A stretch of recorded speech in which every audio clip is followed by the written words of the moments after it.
Hi, I'm celebrity colorist Rita Hazan. Welcome to my salon in New York City.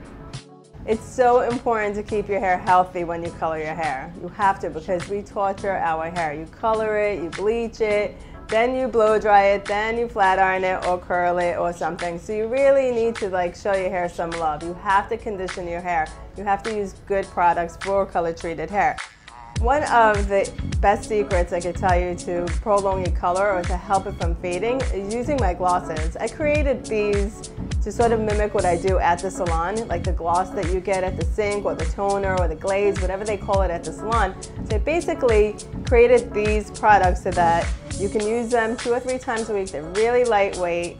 They have like a beautiful natural color so that it doesn't look fake, but it helps the hair color stay longer and from fading. Really is a great product, and besides using these glosses, you definitely need to use a conditioning treatment. Healthy hair keeps color longer, so if you do all the right things, your hair shouldn't fade, it shouldn't ever be dulled. These products will help your hair stay shiny, rich, and healthy.